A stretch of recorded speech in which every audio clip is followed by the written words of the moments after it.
Hello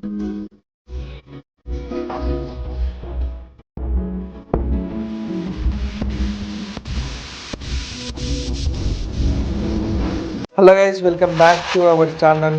అందరికీ నమస్తే. ఎట్లున్నారు? అందరు బాగున్నారని అనుకుంటున్నాం. మండే అయితే మనకు వచ్చేసింది. టైం వచ్చేసరికి అయితే 9 అయిపోయింది.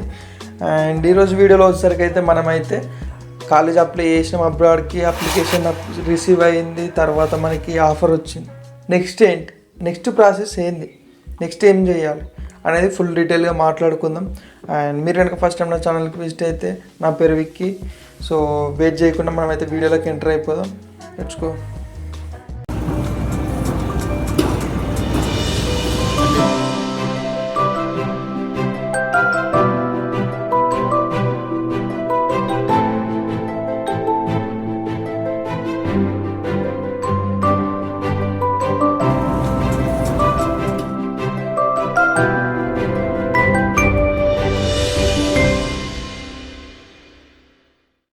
ఈరోజు వచ్చేసరికి పాలు బనానాతో అయితే స్టార్ట్ చేసినాను. దాంట్లో హనీ కూడా వేసినాను అనుకోండి. టోటల్గా షుగర్ అయితే ఆల్మోస్ట్ స్కిప్ చేసినాడు అని చెప్పొచ్చు. మన అప్లికేషన్స్ అయితే స్టార్ట్ చేసేసినాం. ఒక 10 అప్లికేషన్స్ అయితే వేసినాను. 10 అయిపోయినాయి. సో టైం వచ్చేసరికి 10 అవుతుంది. టమాటా చారు పెడదాం అనుకుంటున్నా. సో టమాటాలు అయితే పక్కన పెట్టొచ్చిన అనమాట. పాలు తాగి ఫ్రెష్ అప్ అయిన తర్వాత టమాటా చారు చేద్దాం అనుకుంటున్నా. సో అది చేద్దాం నెక్స్ట్ వెళ్ళి.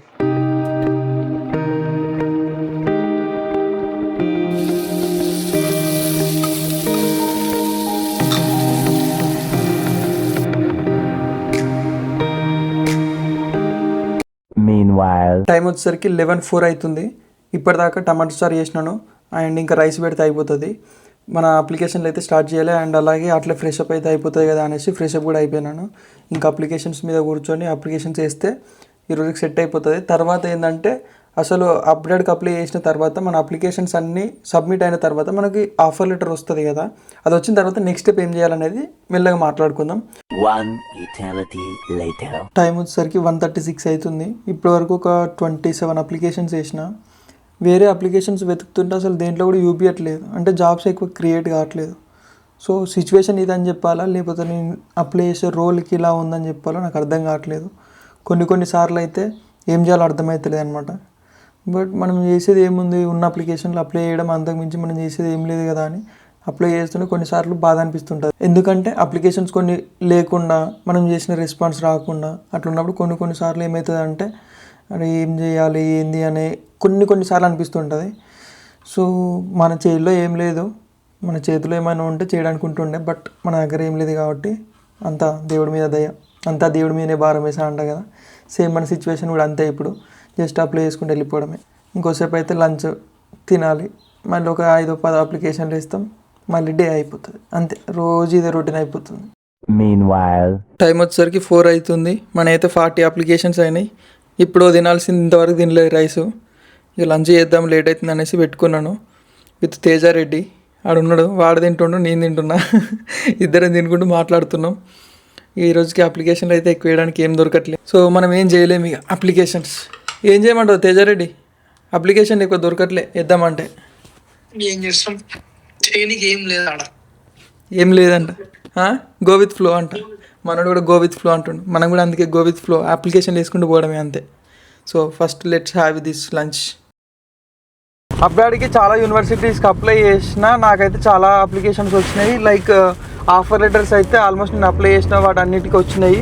నెక్స్ట్ ఏం చేయాలి అని చాలా వరకు ఆలోచిస్తుంటారు. కొన్నిసార్లు బ్లైండ్గా వెళ్ళిపోతుంటారు అనమాట.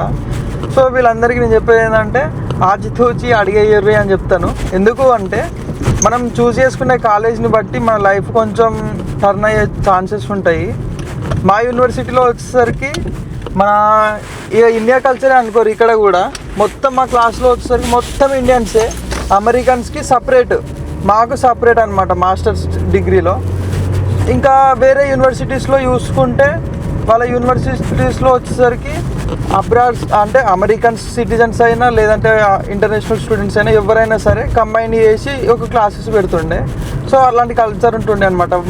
వేరే దాంట్లో వచ్చేసరికి మా దాంట్లో వచ్చేసరికి మొత్తం ఇండియన్స్ సపరేట్ ఒక మూల తీసుకొచ్చి చేస్తుండే. అట్లనే జరిగిపోతుండే మా క్లాసెస్ వచ్చేసరికి. 2 yearsలో మేము ఒక్కసారి కూడా అమెరికన్స్ తోటి కొలాబరేట్ అయ్యి క్లాసెస్ వినడము, ల్యాబ్స్ అనే ఇలాంటివి అలాంటివి ఏం లేకుండే. సో అవన్నీ చూసుకోండి. మీకు ఓన్లీ ఇండియన్స్ తోటి చదువుకుంటే సరిపోతుంది నాకు అట్లా అనుకుంటే కొన్ని యూనివర్సిటీస్ ఉంటాయి. లేదు నేను అబ్రాడ్ వాళ్ళతోటి మిక్స్ అయ్యి అంటే అమెరికన్ సిటిజన్స్ లేదంటే యూకే మీరు ఏ కంట్రీ వెళ్తారో ఆ సిటిజన్స్తో కలిసి నేర్చుకుందాం, వాళ్ళతో ఫ్రెండ్షిప్ చేద్దాం అనుకుంటే అవి కూడా తెలుసుకోర్రి. అవన్నీ ఎట్లా తెలుసుకోవాలి ఏంది అంటే అవి తర్వాత మాట్లాడుకుందాం అవన్నీ కూడా.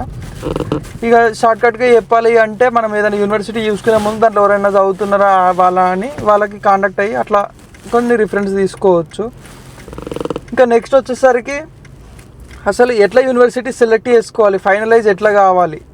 సో ఈ యూనివర్సిటీ సెలెక్ట్ చేసుకునేది ఎట్లా అంటే మన బడ్జెట్ బట్టి మనము ఒక 20 lakhs 25 lakhs పెట్టి ఉందాము అనుకుంటే నియర్ బై అకామిడేషన్ ఎంత ఉన్నాయి ప్రైజెస్, తర్వాత మనకు అకామిడేషన్ సెట్ అవుతుందా, మన ఇండియన్ స్టోర్స్ ఏమైనా ఉన్నాయా దగ్గరలో, ఇంకా మనకు మెయిన్ కావాల్సింది తెలుసు కదా కూల్ పనుల గురించి, అవి దొరికే ఛాన్సెస్ ఉన్నాయా, ఎట్లా ఉంది. ఎందుకంటే అవి లేకుండా మళ్ళీ ఇండియా నుంచి డబ్బులు వేయించుకొని మళ్ళీ లోనే వాడదాం అనుకున్నా ఏదనుకున్నా కానీ చాలా కష్టం ఉంటుంది. ఎందుకంటే నేను ఎక్స్పీరియన్స్ చేసిన కాబట్టి చెప్తున్నా ఇవన్నీ. సో అవన్నీ అయితే చూసుకోవాలి. ఫస్ట్ వచ్చేసరికి అకామిడేషన్, కాలేజ్ ఫీజు, ఎంతమంది మన ఇంటర్నేషనల్ స్టూడెంట్స్ ఆ కాలేజీలో ఉన్నారు, ఎంతమంది కరెంట్లీ స్టడీయింగ్ అని చెక్ చేసుకోరు. ఇవన్నీ చెక్ చేసుకున్న తర్వాత వాళ్ళ దాంట్లో కాలేజీలో పార్ట్ టైమ్స్ ఏమన్నా ఇస్తారా, ఇంతకుముందు ఏమన్నా ఇచ్చిర్రా. మళ్ళీ పార్ట్ టైంలో వచ్చేసరికి మా కాలేజీలో అయితే అస్సలు ఇవ్వకపోతుండే, ఒక 5 to 6 10 అంతే మ్యాక్స్.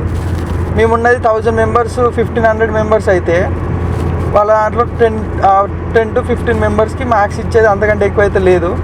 సో అట్లాంటివి చూసుకోర్రి. లేదు నీకు పార్ట్ టైం అవసరం లేదు మంచి కాలేజ్ కావాలి అనుకుంటే కాలేజ్ ఫీ ఎంత ఉన్నా చూసుకొని వచ్చినాక ఓన్లీ మన ట్యూషన్ ఫీ కాకుండా ఓన్లీ మన అకామిడేషన్కి మన గ్రాసరీస్కి అవన్నీ సెట్ చేసుకొని సో సర్వైవ్ అవుతా అనుకుంటే అట్లా చూసుకొని సెట్ కానీ తీసుకోండి. ఇక సెట్ అయిపోయారు, యూనివర్సిటీ సెలెక్ట్ చేసుకున్న తర్వాత ఏం చేయాలి. వన్స్ మీరు సెలెక్ట్ అయిన తర్వాత నెక్స్ట్ పేమెంట్ చేయాలి. ఈ పేమెంట్ ప్రాసెస్ ఏంది అనేది నెక్స్ట్ వీడియోలో మాట్లాడుకుందాం. అంటే అసలు పేమెంట్ ఏంది, అసలు నెక్స్ట్ ఏం చేయాలి, ఆ పేమెంట్ చేసిన తర్వాత మన కన్ఫర్మేషన్ ఏంది, మన వాళ్ళు పే చేసిరా లేదా అనేది ఎట్లా తెలుస్తుంది ఏంది అనేది ప్రతి ఒక్కటి నెక్స్ట్ వీడియోలో చెప్తాను. ఐ హోప్ మీకైతే ఇది అర్థమైంది అనుకుంటున్నాను అండ్ మీకు హెల్ప్ అవుతుందని కూడా అనుకుంటున్నాను. ఈ వీడియోస్లో అన్నిట్లలో కూడా నేనేమేమి ఎక్స్పీరియన్స్ చేసినానో ప్రతి ఒక్కటి మీతో ఎగ్జాక్ట్గా నేనేమి ఎక్స్పీరియన్స్ చేసినా అదే మీతో షేర్ చేసుకుంటున్నాను. అట్లీస్ట్ ఒకరికైనా యూజ్ అవుతుంది అనే రీజన్స్ తోటే ఈ వీడియోస్ అన్నీ చేస్తున్నాను. అంతే, మరి నెక్స్ట్ వీడియోలో మళ్ళీ కలుసుకుందాం. అంతవరకు స్టే ట్యూన్, బాయ్.